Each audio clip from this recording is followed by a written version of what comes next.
ఉపాసన ఎక్కడ అంటే ఋతువుని బట్టి కాలాన్ని బట్టి మొదలవుతుంది. దక్షిణాయనంలో శారదా నవరాత్రుల దగ్గర ఉపాసన మొదలవుతుంది.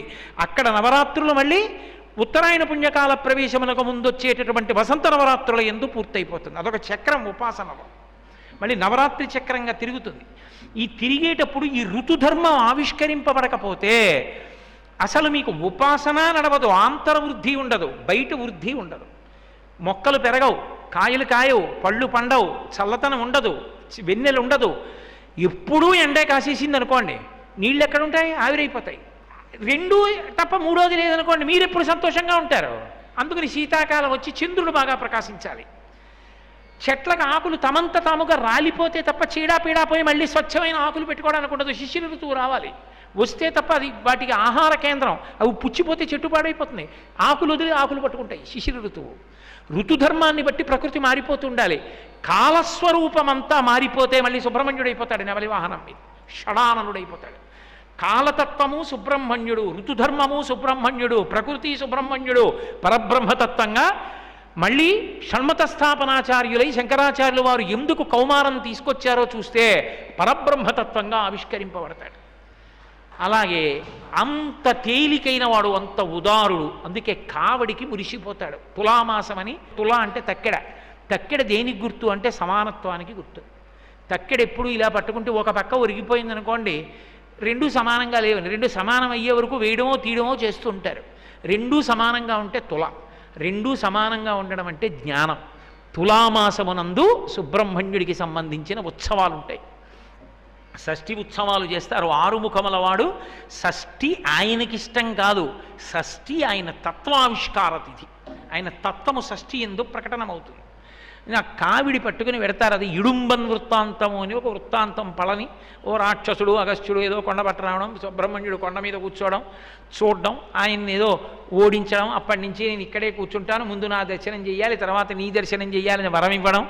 నువ్వు కావిడి పట్టుకొచ్చి అహంకారానికి పోతే నిన్ను ఓడించాను కాబట్టి ఎవరు కావిడి పట్టుకొస్తారో వాళ్ళకి కోరిక తీరుస్తానన్నాడు.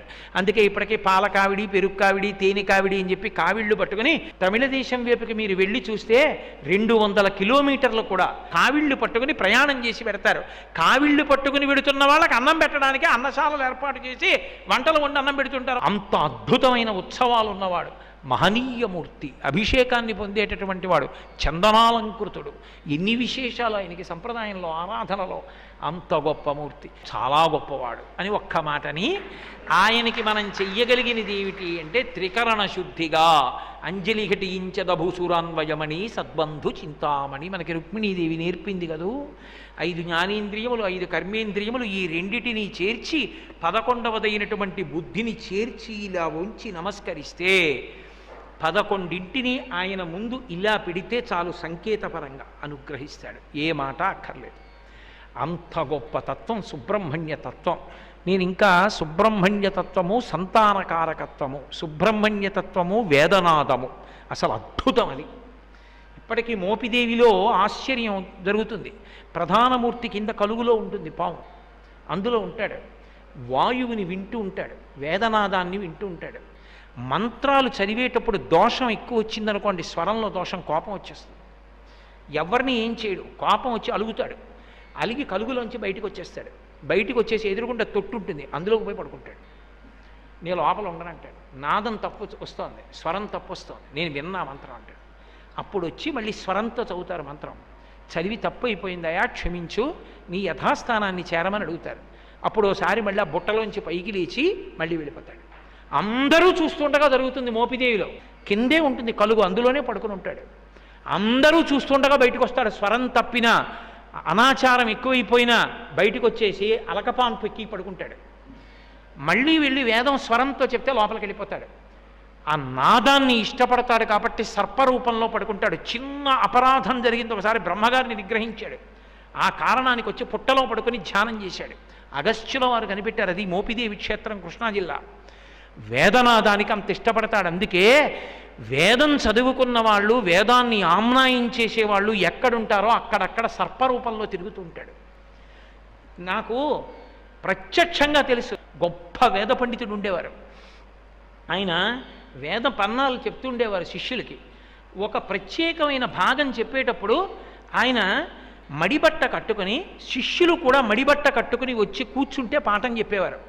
ఆయన వేదంలో ఆ మంత్రాల్ని మడి కట్టుకుని చెప్తున్నప్పుడు అంత జనసమర్థమైన ప్రదేశం, మేమున్న ప్రదేశం, ఎక్కడి నుంచి వచ్చేదో కూడా తెలియదు.